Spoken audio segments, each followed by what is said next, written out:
twigeze kubagezaho umugabo ukomeye cyane mu gihugu cy'u Burundi witwa Major General Godefroid Niyombare. Tubabwira ubuzima bwe uko bwakabaye bwose. Niba wibuka neza twababwiye ko yari umujenerali washatse gurika ubutegetsi bwa nyakubahwa perezida wayoboraga igihugu cy'u Burundi Pierre Nkurunziza. Icyo gihe Godefroid Niyombare yaratorotse ajya gushinga umutwe w'inyeshyamba witwa FOREB. Bivugwa ko kandi ushobora kuba ukorera mu majyepfo y'amajyaruguru ya Repubulika Iharanira Demokarasi ya Kongo. Gusa kandi hari n'abandi bayobozi bakomeye cyane bayoboraga inzego zikomeye cyane mu gihugu cy'u Burundi nk'uwo witwa Generali Bunyoni, nawe wigeze gushaka gurika ubutegetsi bw'ubuyobozi bw'igihugu cy'u Burundi kwa Evariste Ndayishimiye. Mu myaka kandi yashize uyu mugabo Bunyoni yigeze gushira mu majwi u Rwanda ko rumuneka. Ibyo yabivuze ubwo yari ari mu rukiko ari kuburana. Ejo bundi kandi mu kiganiro live cyaciye hano kuri Biza TV Rwanda twabagejejeho inkuru yari yasohotse mu kinyamakuru bwiza.com ivuga ko Perezida Evariste Ndayishimiye yakoranye inama bwihishwa n'abasirikare bakomeye cyane ndetse n'abayobozi bakomeye mu gihugu cy'u Burundi muri politike yaho, ndetse akorana kandi n'igisirikare cy'u Burundi gikomeye. Ahandi kandi biga ku bijyanye n'intambara yarota isaha ku isaha runaka, ndetse n'ukuntu bagombaga kongera igisirikare cyangwa se umubare w'abasirikare mwinshi cyane muri Repubulika Iharanira Demokarasi ya Kongo, bakava ku bihumbi 10 biriyo bakajya byibura ku bihumbi 20. Gusa muri iyo nama kandi banavuzemo ku gitekerezo cy'uko bafunguza Generali Bunyoni bakamuha imbabazi. Reka tuvuge kuri uyu mugabo Generali Bunyoni uyu munsi ufunzwe, tumve kandi ibyo azira, ibyo yakoze. Ese weho kandi wamumenyaho iki muri politike y'igihugu cy'u Burundi? Nitwa Eric Nshimimana no muri kumva, naho iyi ni Biza TV Rwanda muri kumwe. Ubuvumbuzi, siyanse, ubushakashatsi bucukumbuye, imikino n'imyidagaduro, ibyamamare muri politike, byose n'ahandi wabisanga atari ku Biza TV Rwanda. Ukomeza ukore subscribe, ukore share, maze ibiganiro byacu na documentary byacu bikugeraho umunsi ku munsi kandi bishya. Amateka yaranze isi, ibigezweho ku isi, ibyaranze isi n'ubuzima bw'isi, ubukungu, urukundo n'iterambere ry'isi, ubumenyi bw'isi, ibinyabutabire ku isi n'ubukorikori, byose bijyanye na tekinoloji tuzabiguha. Nawe ukoze subscribe aka kanya, menya ko utangira urugendo rushya n'ubumenyi bushya n'ubuzima bushya bwo kumenya isi n'abayituye. Mwahaye ikaze. Gusa reka nsuhuze abaturanyi bacu mu gihugu cy'u Burundi, tujye duhuza umuco. Ngozi, Cibitoke, Bujumbura, namwe mwese muri kutwumva muri za Uganda, Gatuna, Kampala, Maziba, Bunyoro, Kishojo ndetse n'ahandi hatandukanye mu gihugu cya Uganda. Namwe muri kutwumva muri za Tanzania, Dar es Salaam na Zanzibar, abari mu gihugu cya Kenya, Nairobi, abari muri Repubulika ya Demokarasi ya Kongo, Masisi ndetse n'Igoma. Namwe kandi mudutera inkunga muri Kota Masindi, mwese mbahaye ikaze. Central Africa muraho, South Africa muraho, West Africa muraho. Ese i Burayi, Amerika, Aziya ndetse n'Ubwongereza mukomeje kudutera inkunga, murakoma, bahaye ikaze. Gusa ndagusabye ngo ntege amatwi umunota ku munota, wumve akantu ku kandi, isogonda ku isogonda, maze wumve kandi umenye. Muhaye ikaze umuryango mugari wa Biza TV Rwanda. Higeze gusohoka inkuru yari ifite umutwe ugira uti uwahoze ari minisitiri w'intebe mu gihugu cy'u Burundi Guillaume Bunyoni yatangiye kuburanishwa mu mizi kuri uyu wa mbere, aho yashinje u Rwanda rukamushyira mu majwi cyane ruvuga ko u Rwanda rwagiye rumuneka mu buryo bw'itumanaho icyo gihe. Ku byaha 9 yakurikiranyweho, Bunyoni yisobanuye kuri 3 birimo gushaka kwica umukuru w'igihugu muri gahunda yo guhirika inzego zitorewe ndetse n'abaturage. Urubanza kandi rwabereye muri gereza nkuru ya Gitega mu murwa mukuru wa politike, aho Guillaume Bunyoni afungiwe kuva mu kwezi kwa karindwi. Ku cyaha cyo gushaka kwica umukuru w'igihugu, General Bunyoni yashinjwe gushaka gukora ndetse n'abarundi bahunze igihugu bavugwaho umunyamakuru wa Radio RPA yatwise mu ijoro ryo kuwa 13 Gicurasi 2015 ubwo hageragezwaga igikorwa cyo guhirika ku butegetsi wari perezida w'igihugu cy'u Burundi Pierre Nkurunziza biza kuburizwamo. General Bunyoni yavuze ko u Rwanda rwagerageje kwinjira itumanaho rye bifasha umushinja kwica umukuru w'igihugu kubona ibimenyetso. General Bunyoni utavuze byinshi cyangwa se ngo yerekane ibimenyetso yagize ati erega urwego rw'iperereza bw'u Rwanda rwari rwinjiye mu bikoresho byanjye by'itumanaho nibyo byatumye uwo unshinja yabikuye muri telefone.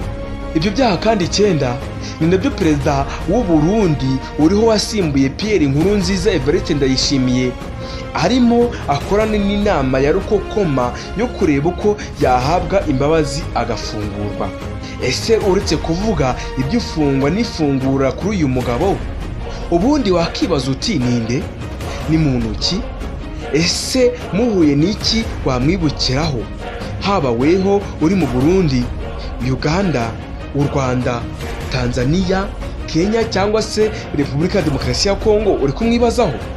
General Alain Guillaume Bunyoni yavutse kuwa 23 Mata 1972. Ubaze neza ukoresheje calcul mental ubwo n'ubwonko cyangwa se ukoresheje mudasobwa cyangwa se calculator yawe urasanga uyu mugabo afite cyangwa se yujuje imyaka igera kuri 52 y'amavuko, kuko n'ubundi uyu mugabo yavukiye muri komine ya Kanyosha intara ya Bujumbura y'umujyi muri rusange.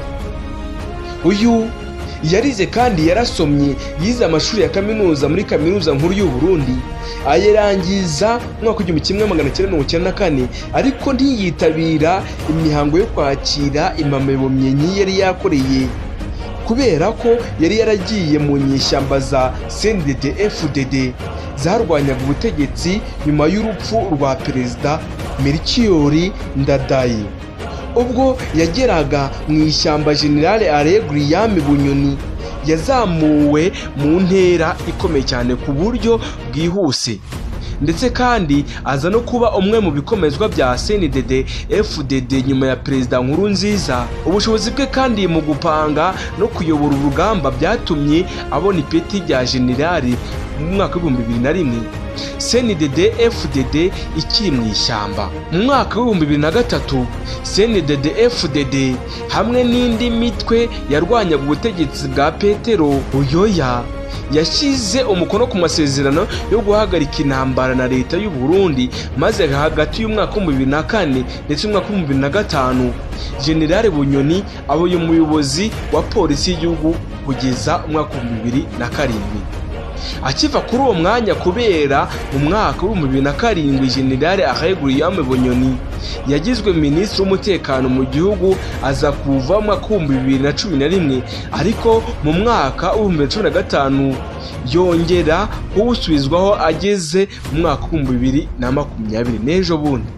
Hagati ariko kuva mu mwaka wa 2011 kugeza mu mwaka wa 2024 yari yarahawe umwanya w'ubuyobozi mukuru wa Minisiteri y'Ubutegetsi bw'Igihugu mu biro bya Perezida Nkurunziza.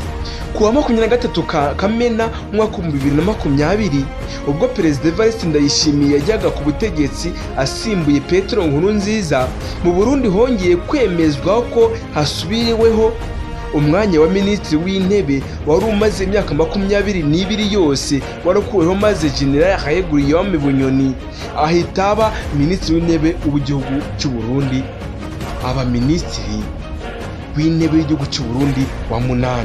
Hari indi myanya kandi mu by'umutekano mpuzamahanga yagiye iyoborwa na General Alain Guillaume Bunyoni mu gihe bitandukanye, nk'aho mu mwaka wa 2007 yabaye intumwa y'umunyamuryango w'abibumbye ONU, ndetse mu kwimakaza amahoro n'umutekano, ndetse kandi komite njyanama ya polisi y'ibihugu bigize umuryango wa Afurika y'Iburasirazuba EAC muri Interpol. Alain Guillaume Bunyoni ni umugabo kandi uzwi cyane mu Burundi kandi utinywa kubera imbaraga afite mu butegetsi bwa CNDD-FDD kuva mu mwaka wa 2005. Uyu mugabo ari mu myanya y'ubutegetsi kuva mu mwaka wa 2005 ubwo yari afite imyaka 33 yonyine y'amavuko. Hari igihe byamuvugwagaho ko ari we nimero ya kabiri mu kugira ijambo biba mu gihugu cyangwa se rikaba rivugirwa mu gihugu cy'u Burundi nyuma ya Perezida Nkurunziza, niwe wamukurikiraga wenyine nta wundi. Mu mwaka wa 2015 ubwo yari akuriye ibiro bya Perezida, yari afite ijambo rinini cyane kurwanya abigaragambyaga bamaganaga manda ya gatatu ya Perezida Pierre Nkurunziza. Ubwo kandi yagirwaga minisitiri w'umutekano mu Burundi, ku mbuga nkoranyambaga bamwe bagaragaje ko General Bunyoni ari umuntu umenyereye cyane politike y'igihugu cy'u Burundi, ndetse ku myaka 15 ishize, ndetse ko afite uburambe buhagije mu kuyobora guverinoma kuko asanganywe ijambo rikomeye cyane mu ishyaka riri ku butegetsi CNDD. Abandi bavugaga ko kumushyira muri uyu mwanya byari nko gusaranganya ubutegetsi hagati y'abahoze ari abakuru mu inyeshyamba za FDD CNDD-FDD babugezeho mu mwaka wa 2005, kuko Perezida Ndayishimiye wari ukiri mushya ku mwanya wa Perezida wa Repubulika, ndetse na General Bunyoni bafatagwa nk'abantu bakurikira Perezida Pierre Nkurunziza. Uyu mugabo byarangiye kandi ubuzima bwe yisanze muri gereza. Byagenze gute? Byaciye ngo ajye muri gereza cyangwa se muri 1930 hamwe bavungira hakomeye. Ese azira iki? Cyangwa se abaye hati? Ndacyari Eric Nshimiyimana, naho iyi ni Biza TV Rwanda. Komeza ukore subscribe na share kugira ngo ibiganiro byacu bijye kugeraho umunsi ku munsi. Amakuru, imikino, politike ndetse n'ubuzima, umuce byose tuzabiguha. Mwaka wa 2019 amakuru yaturutse mu gisirikare cy'u Burundi yemezaga ko General Bunyoni yari afungiwe iwe mu rugo ku butekano, cyangwa se bikaba byaturutse ku itegeko rya Perezida Nkurunziza wari Perezida w'u Burundi icyo gihe. Ikinyamakuru kimwe cyo mu Burundi icyo gihe cyanditse ko hari amakimbirane mu gisirikare cy'u Burundi, ndetse ko na General Bunyoni yafunzwe akekwaho gukorana na General Niyombare Godefroid wahoze akuriye urwego rw'igihugu rw'ubutasi, ndetse no kuba inyuma y'umugambi wo guhirika Perezida Nkurunziza ku butegetsi. General Bunyoni kandi yanakekwagaho kuba inyuma y'amakimbirane yari mu ngabo z'u Burundi muri ibyo bihe bikomeye kandi bigoye. Ayo makimbirane kandi ngo yari yaje mu gihe harimo hategurwa amatora y'umukuru w'igihugu mu gihugu cy'u Burundi, bityo ngo kumvikana kuzahagararira ishyaka CNDD-FDD uzarihagararira byabaye nk'ibigorana, maze agasimbura Petero Nkurunziza ku butegetsi. Bikaba aribyo byari byateje ibyo bibazo hagati y'ibyo bikomerezwa byayoboraga ishyaka CNDD-FDD yari ku butegetsi. Muri uwo mwaka kandi wa 2019 ngo General Bunyoni yagaragaza kenshi ko ari ukwiriye gusimbura Perezida Pierre Nkurunziza, ariko akarwanywa bikomeye cyane n'umudamu wari ukomeye cyane witwa Denise Nkurunziza wifuzaga ko Evariste Ndayishimiye ari we wasimbura umugabo we ubutegetsi. Icyo gihe kandi ngo General Bunyoni yarinduwaga umutekano ku buryo budasanzwe kugira ngo adakora ikosa iryo ari ryo ryose ryo kumugumura na bagenzi be, maze akakomeza akarindwa arindishwa ijisho kugira ngo bamenye neza imigabo n'imigambi y'uyu mugabo.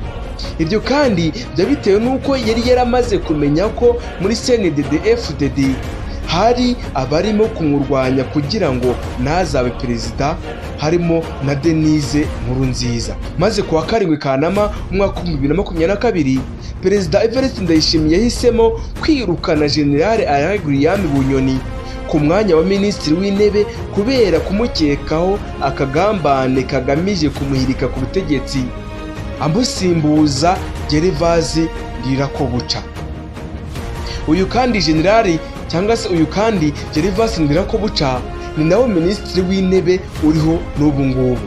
Uyu kandi ni nawe umufasha mu bya politike ndetse n'imitekerereze y'igihugu cy'u Burundi, kandi imikorere ya gisirikare mu gihugu cy'u Burundi yagiye inavugwaho kenshi cyane muri politike y'imahanga ndetse no muri aka karere k'ibiyaga bigari, aho bavuga ko Evariste Ndayishimiye ibimuhangayikishije atari ibyo ngibyo gusa, aho gahangayikishijwe n'ikibazo cy'imitwe itwara gisirikare uri muri Repubulika Iharanira Demokarasi ya Kongo.